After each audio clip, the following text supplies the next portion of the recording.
Halo, Assalamualaikum. Halo, Waalaikumsalam, Pak. Waalaikumsalam, Pak. Kameranya bisa dibuka nggak, teman-teman? Saya maaf nggak bisa ya, Pak. Masih nguli. Oh, nggak apa-apa.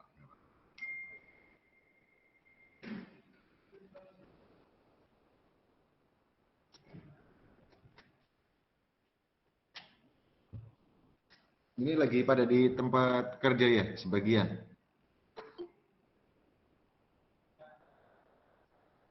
Iya, Pak. Saya di Taiwan. Oh, oke. Oke. Baik, saya kira kita mulai saja ya sambil nanti ada yang masuk. Tidak apa-apa, biar tidak terlalu menunggu begitu. Baik, kita mulai saja. Bismillahirrahmanirrahim. Assalamualaikum warahmatullahi wabarakatuh. Waalaikumsalam warahmatullahi wabarakatuh.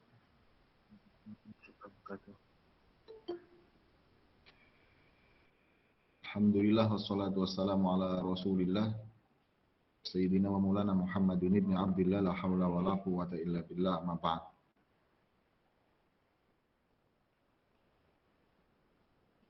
Alhamdulillah ini pertemuan kita pertama untuk mata kuliah etika profesi TIK ya untuk teman-teman di semester 5.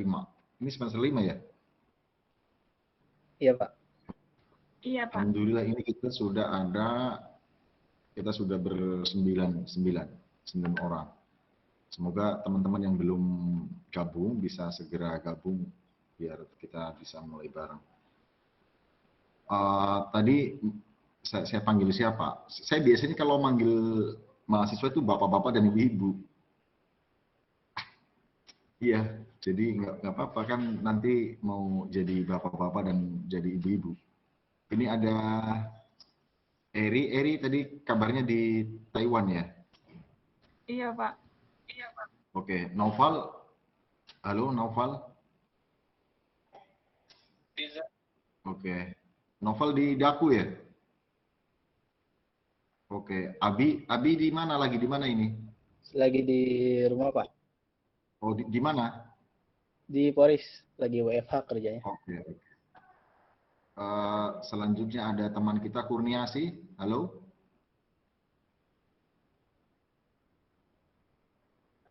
Oke, agaknya OTW pulang kerja. Oke, nggak apa-apa, nggak apa-apa. Kemudian Bani Asidik. Halo. Nanti saya berharap penamaan di Gmeet-nya nanti sesuaikan dengan nama asli ya, biar tidak salah paham. Kemudian Muhammad Nur Wahid, lagi ada di mana ini? Tulungagung, Pak, di rumah. Oke. Di mana Tulungagung? Tulungagung, Jawa Timur. Nggih. Oke, Tulungagung. Kemudian ada Mas Nur Muhammad. Lagi di mana ini, Mas Nur Muhammad? Lagi di Jakarta, Pak, kerja. Oke. Kemudian ada Foni. Foni lagi di mana, Foni? Lagi di Purbalingga, Pak. Oke, alhamdulillah. Jadi kita tersambung ke banyak lokasi ya. Kemudian ada siapa lagi? Oke, ada Ifham. Di mana Ifham Hilmi? Di Brebes, Pak. Oh, di Brebes. Iya. Ya, alhamdulillah. Di Brebes di mana? Ifham. Di Bumiayunya. Oh, nggih. Alhamdulillah. Iya. Kemudian siapa lagi yang belum saya sapa? Oke, saya kira sudah ya, setidak-tidaknya itulah. Alhamdulillah kita di pertemuan pertama ini, saya ingin menyampaikan beberapa hal terkait dengan rencana kegiatan pembelajaran mata kuliah etika profesi TIK yang akan kita tempuh dalam tempo 1 semester atau 16 pertemuan.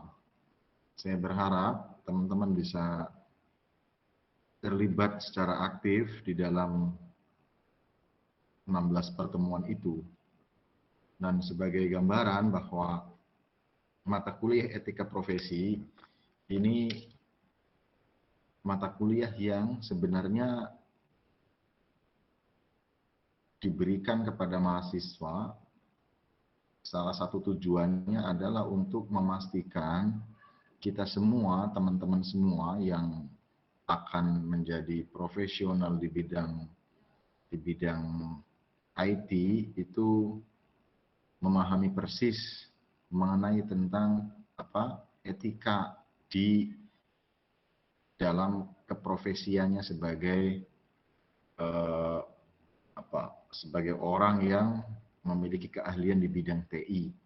Oleh karena itu, dapat kami sampaikan yang pertama, mata kuliah ini diberikan sebagai langkah yang diharapkan mampu memberi bekal kepada teman-teman untuk nanti ketika sudah menjadi profesional di bidang TIK itu tahu persis mengenai batasan-batasan etik yang memungkinkan untuk menjadikan diri kita bukan saja diterima secara keahlian kita, tetapi kita juga memiliki attitude yang diterima oleh orang-orang di sekitar kita.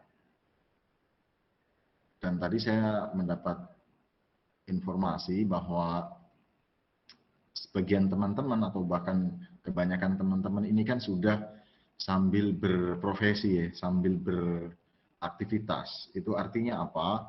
Artinya sejak sekarang itu menjadi penting batasan-batasan etik yang harus kita perhatikan di dalam setiap saat sebenarnya ya.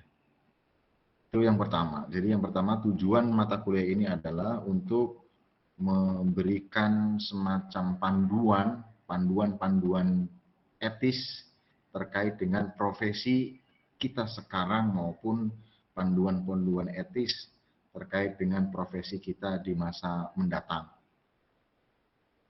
Dan dapat juga saya tambahkan bahwa etika profesi itu ada di seluruh profesi apapun. Dokter ada etika profesi dokter, guru juga ada. Kemudian semuanya ada. Dan semua etika dari profesi itu sebenarnya sama, secara umum sama. Panduan umumnya sama bahwa etika seorang dokter dan etika seorang guru atau etika seorang profesional di bidang TI itu ya sama. Misalnya punya integritas, punya loyalitas, punya hal-hal yang memang diperlukan bukan hanya di satu profesi, tetapi di setiap profesi mensyaratkan itu. Itu kan landasan-landasan etis yang harus dimiliki oleh kita begitu, oleh semuanya. Makanya sebenarnya berbicara tentang etika itu adalah juga berbicara tentang keseharian dari aktivitas kita. Kalau teman misalnya Mas Nur Muhammad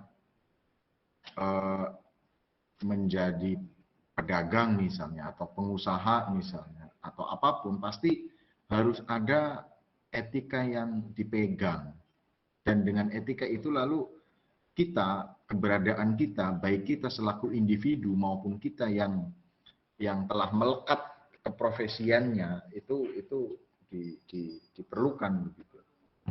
Itu yang pertama. Yang kedua yang ingin saya sampaikan sebelum nanti teman-teman boleh memberikan respons adalah bahwa karena tujuan pembelajarannya adalah ingin memberikan kayak semacam panduan umum terkait hal-hal etis untuk kita semua, maka saya berharap betul pertemuan berikutnya atau diskusi-diskusi berikutnya yang akan kita langsungkan itu muncul dari teman-teman sendiri. Kenapa?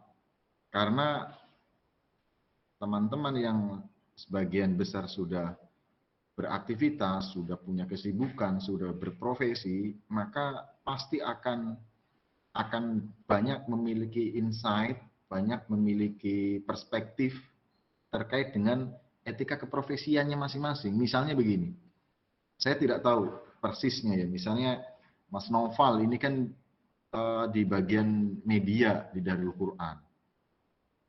Kemudian Mas Nur Wahid boleh juga beraktivitas di mana, pada bagian apa, kan sangat mungkin begitu. Nah, setiap profesi kita dan bahkan setiap tempat di mana kita bekerja pasti memiliki standar etik yang diakui atau yang dipegang oleh komunitas atau oleh ekosistem di mana kita bekerja begitu.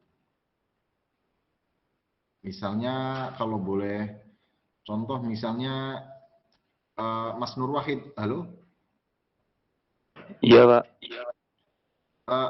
Kalau boleh tahu, Mas Nur Wahid apa di Tulungagung selain kuliah, apa kesibukannya? Bertani, Pak. Oke. Ini Mas Nur Wahid nanti calon petani besar ini. Petani nanti menggabungkan kemajuan teknologi untuk optimalisasi produksi pertaniannya. Saya kira ke sana arahnya insya Allah. Nah, misalnya Mas Nur Wahid atau saya seorang petani, Mas Nur Wahid seorang petani, siapapun kita itu memiliki apa ya, nilai, memiliki standar karakter atau memiliki bahkan standar norma, nilai panduan standar akhlak yang harus dipegang, yang harus diikuti, yang harus ditaati, sebab standar etis itulah, nilai atau norma itulah yang diakui oleh masyarakat di mana kita berada. Kalau kita menabrak standar etik yang telah diakui oleh masyarakat kita, maka seahli apapun kita, maka keberadaan kita akan ditolak, atau sekurang-kurangnya kita tidak akan diterima, atau sekurang-kurangnya lagi kita tidak akan memiliki kesempatan untuk mengekspresikan keahlian kita. Oleh karena itu, betapa pentingnya kita memahami standar etik atau etika yang ada di tengah masyarakat, betapa pentingnya kita memahami etika terkait dengan keprofesian kita. Kalau saya petani, maka ada standar etik yang baik diucapkan atau tidak diucapkan, baik ditulis atau tidak ditulis, itu dipegang bersama oleh komunitas saya sesama petani misalnya. Kalau misalnya ada yang sebagian misalnya karyawan di suatu tempat kerja,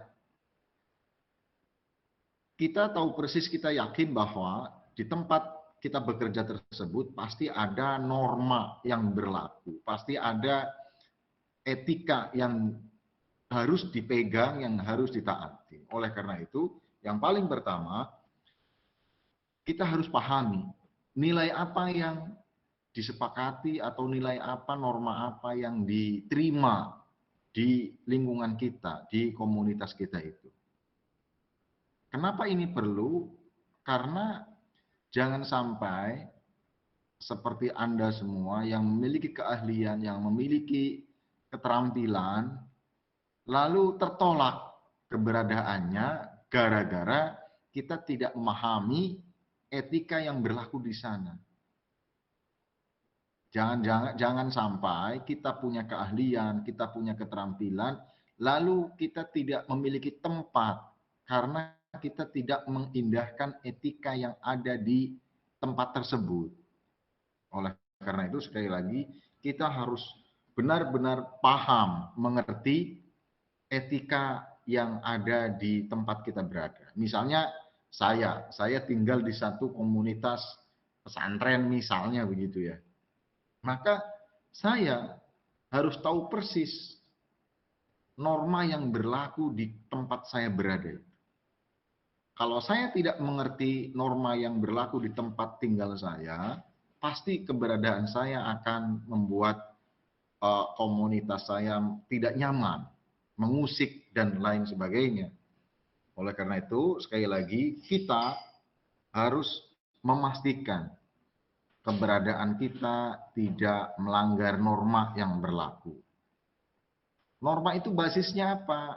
Norma itu ya tata nilai, standar hidup, standar moral, standar akhlak yang menurut komunitas itu, menurut masyarakat di suatu tempat diterima. Nah, ini nanti agak berbeda memang, misalnya siapa Mas Ifham Hilmi yang tadi tinggal di Bumiayu Brebes, boleh jadi standar etika di lingkungan Mas Hilmi akan sedikit banyak berbeda dengan standar etik yang ada di lingkungan Mas Nur Wahid misalnya, atau Mas Nur Muhammad misalnya. Nah, oleh karena itu, pertama, sekali lagi, kita sangat perlu untuk memahami, mengetahui standar etik apa yang diakui oleh suatu masyarakat di mana kita berada itu. Nah, implikasinya, akibatnya, artinya, ketika Mas Hilmi misalnya, karena lahir, tumbuh, besar, dan berkembang di Bumiayu Brebes, maka tentu saja Mas Hilmi sudah sangat memahami etika atau norma atau tata nilai yang dianut oleh masyarakat di sana. Akan menjadi hal yang menantang manakala Mas Hilmi yang orang Brebes tadi, yang tinggal di Brebes tadi, tiba-tiba harus tinggal di misalnya Mas Noval, aslinya mana Mas Noval? Oke, tiba-tiba Mas Hilmi tadi yang lahir, tumbuh, berkembang di Brebes, lalu melakukan migrasi ke Jakarta. Antara Brebes dan Jakarta boleh jadi standar etikanya, standar nilainya, norma yang dianut oleh masyarakatnya boleh jadi berbeda.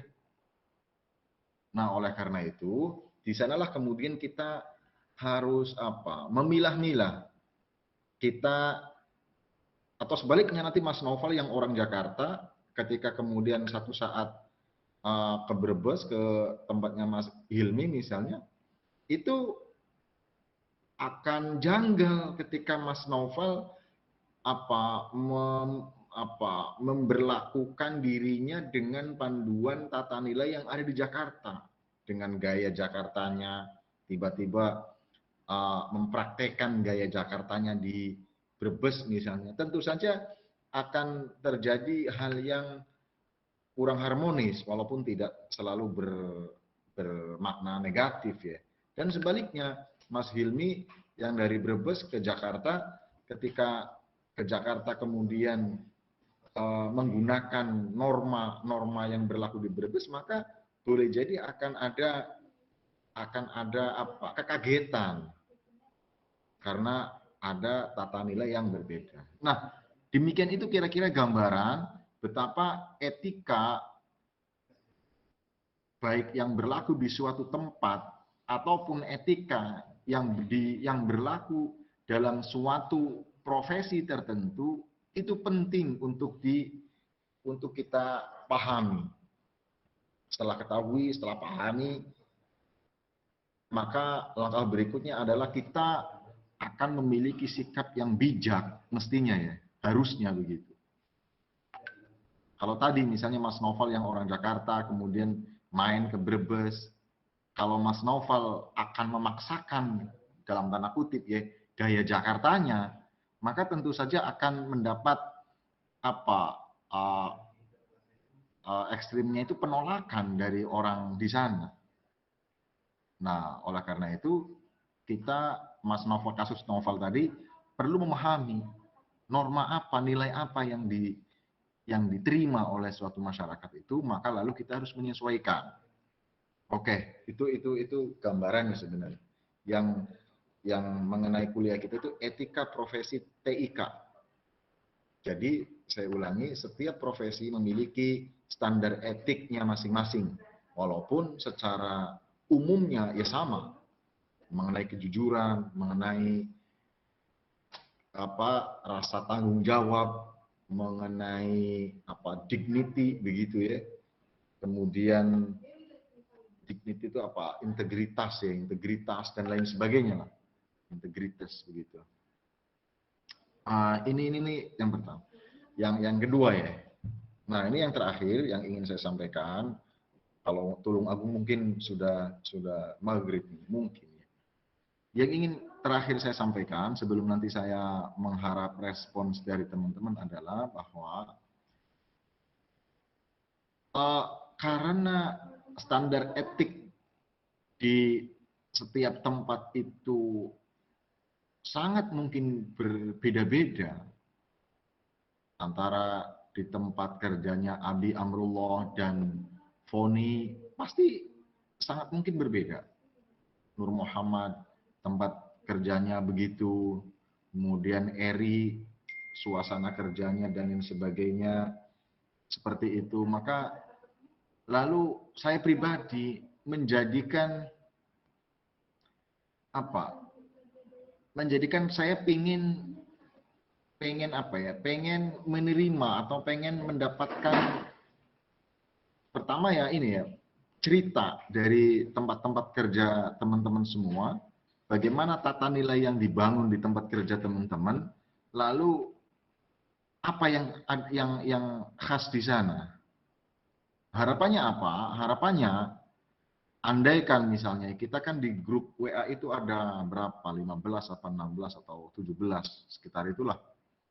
Andai setiap 17 orang itu menyampaikan perspektifnya, menyampaikan pendapatnya, menyampaikan insight-nya terkait dengan standar etik yang berlangsung di lingkungan kerjanya masing-masing, lalu menceritakan juga mengenai pengalaman teman-teman di lingkungan yang memiliki standar etik seperti itu, maka ini akan menjadi kayak semacam kompilasi dari ragam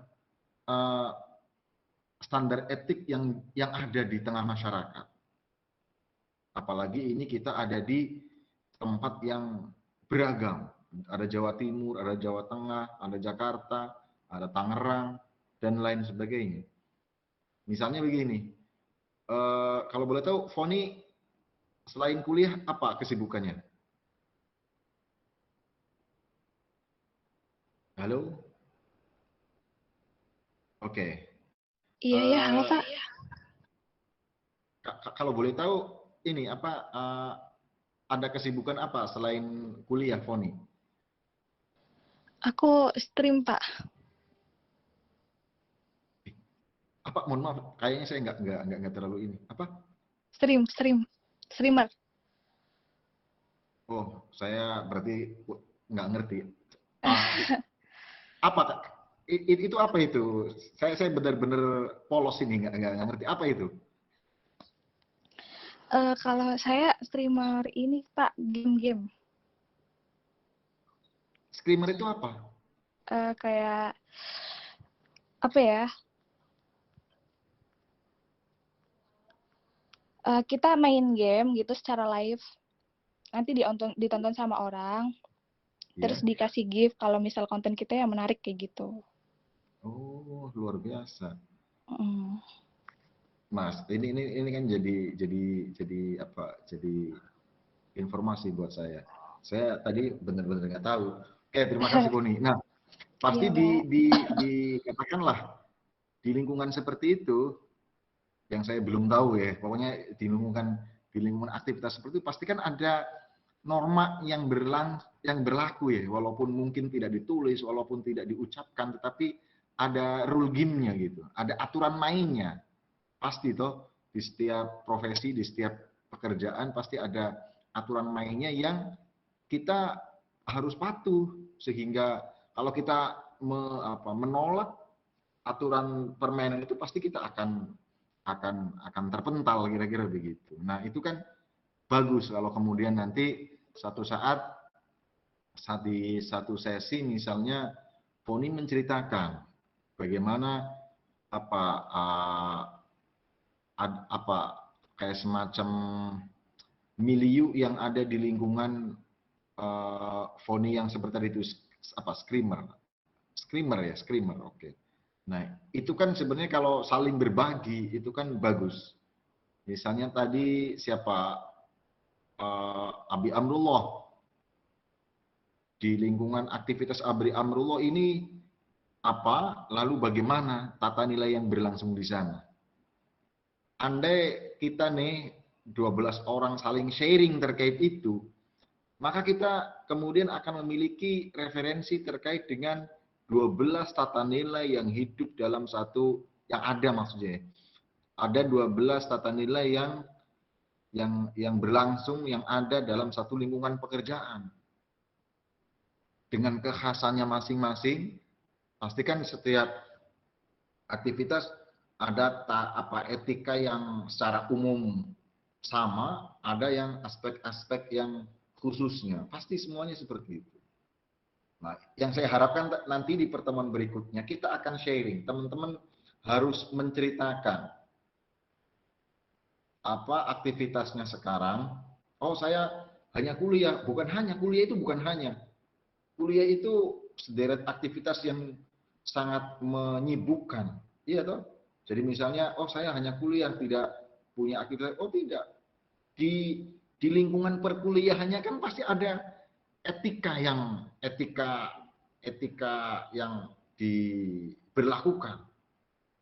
Jadi sekali lagi saya ingin di pertemuan-pertemuan berikutnya masing-masing kita memiliki kesempatan yang sama dan longgar, luas untuk menceritakan apa standar etik atau seperti apa standar etika yang ada di tempat kita beraktivitas sehari-hari.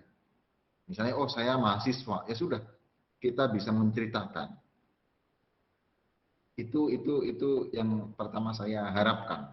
Jadi bisa misalnya pertemuan berikutnya Mas Abi Amrullah yang akan menceritakan, yang akan sharing terkait dengan etika yang berlaku di lingkungan Mas Abi bekerja misalnya atau beraktivitas. Nah, itu kan kalau kita saling menceritakan itu kan menarik. Kenapa saya minta diceritakan? Saya selalu husnuzon. Nih andai Mbak Foni tadi menceritakan begitu, sharing begitu, maka siapa tahu nanti ada info tambahan dari teman-teman lainnya. Siapa tahu nanti ada masukan, ada usulan yang justru usulan-usulan dari teman-teman itu siapa tahu menjadi jalan kebaikan lagi untuk karir dan untuk untuk aktivitas kita semua. Nah, itulah perlunya kita saling berbagi mengenai tadi. Tapi tentu saja tidak sampai kemana-mana. Ini kita batasi sebatas pada aspek etika apa yang ada di sana, dan lalu bagaimana kita menjalaninya, dan adakah perspektif dari teman-teman lain untuk menguatkan posisi kita di sana. Itu kira-kira. Sebagian yang Tulung Agung agaknya sudah maghrib ya, atau belum? Nah, selanjutnya yang terakhir yang ingin saya sampaikan, setelah tadi saya sampaikan harapan saya nanti semua teman, semua peserta kelas ini akan sharing terkait tadi. Yang kedua, oke, sebentar lagi, Mas Wahid. Yang kedua, dalam setiap pertemuan ke depan, nanti setelah sharing teman-teman tadi itu, nanti saya akan berikan kayak semacam beberapa kata kunci untuk menjadi bahan diskusi. Misalnya tadi saya sebut ada integritas. Nanti kita bicarakan apa integritas itu, bagaimana membangun integritas diri kita, dan apa kaitannya integritas misalnya dengan capaian-capaian produktivitas kita dan lain sebagainya. Kemudian misalnya tanggung jawab. Dari mana tanggung jawab itu muncul, kemudian bagaimana memastikan bahwa diri kita mampu bertanggung jawab dan lain sebagainya. Nanti saya berharap kita bisa melangsungkan perkuliahan ini dengan semarak karena semua dari kita yang ada di kelas ini yang berjumlah 15 orang ini semuanya punya pandangan, semua punya pendapat dan punya masukan. Bukan untuk apa-apa, bukan untuk gagah-gagahan, tapi ini murni untuk kita saling berbagi.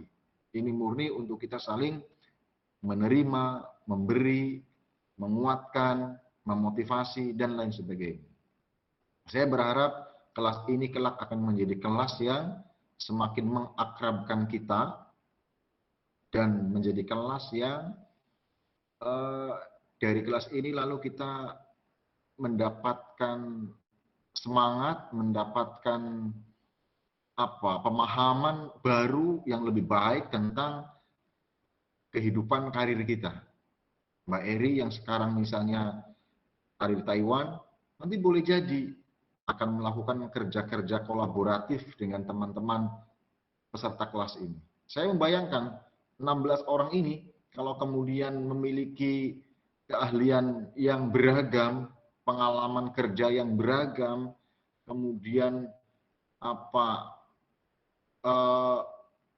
pergaulan dan circle yang beragam, lalu kemudian menyatu, berkolaborasi, bersinergi, maka saya yakin akan semakin manfaatnya semakin besar. Itu kira-kira sebagai pengantar dari perkuliahan kita hari ini. Jadi alhamdulillah ini ada 13 peserta yang masuk hari ini. Saya minta tolong, siapa ketua kelas di kelas ini? Kak Noval, Pak. Oke. Kak Novel, boleh juga Eri, tidak harus mengusulkan yang lain, mengusulkan sendiri juga nggak apa-apa. Novel, apa siapa ini? Oke, saya mau minta nanti ini di apa ya ini? Oke, nggak apa-apa. Silakan, saya beri kesempatan teman-teman untuk memberikan respon atau koreksi kalau ada keliru. Misalnya, saya nggak sepakat dengan yang disampaikan, saya pengennya begini-begini, nggak apa-apa. Silakan sebelum kita nanti ini di Tangerang juga mau masuk maghrib. Silakan, ada masukan, ada koreksi atau apa?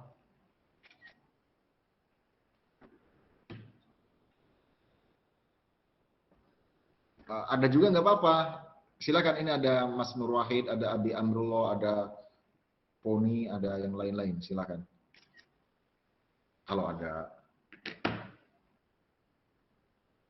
Belum kayaknya, Pak. Dari saya belum ada, Pak.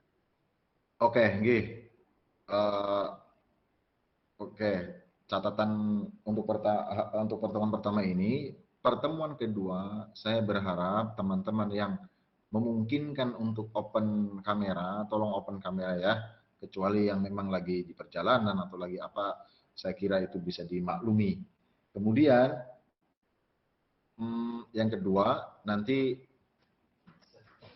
kita akan ketemu lagi di pekan depan dan insya Allah sebelum pertemuan kedua saya akan share terkait dengan rencana pembelajaran. Tapi tadi yang biasanya kalau kelas saya selalu meminta peserta kelas untuk menceritakan terkait dengan ini ya, terkait dengan karena kita etika profesi, maka tadi tolong teman-teman mulai dibayangkan untuk mempresentasikan tentang saya aktivitasnya di mana, kemudian nilai standar etikanya seperti apa di tempat teman-teman beraktivitas itu, lalu bagaimana pendapat teman-teman mengenai standar etik yang ada di situ, lalu bagaimana pengalaman teman-teman menjalani pekerjaan itu dengan standar etik yang ada seperti itu. Setidak-tidaknya itu. Sehingga nanti sekali lagi akan memperkaya referensi dari teman-teman yang lainnya. Kalau tidak ada respon, maka saya akan cukupkan pertemuan pertama ini sampai di sini. Dengan oke lah, saya kira cukup untuk pertemuan pertama. Kita tutup dengan sama-sama membaca hamdalah alhamdulillahi rabbil alamin. Subhanakallahumma wa bihamdika asyhadu an la ilaha illa anta astaghfiruka wa atubu ilaik. Terima kasih teman-teman. Mohon maaf jika ada kekurangan. Semoga kita dipertemukan di pekan depan dalam kondisi yang lebih baik, lebih sehat, lebih manfaat, lebih berkah. Assalamualaikum warahmatullahi wabarakatuh. Waalaikumsalam. Terima kasih, Pak. Makasih, Terima Pak. kasih, Pak. Terima kasih. Salam.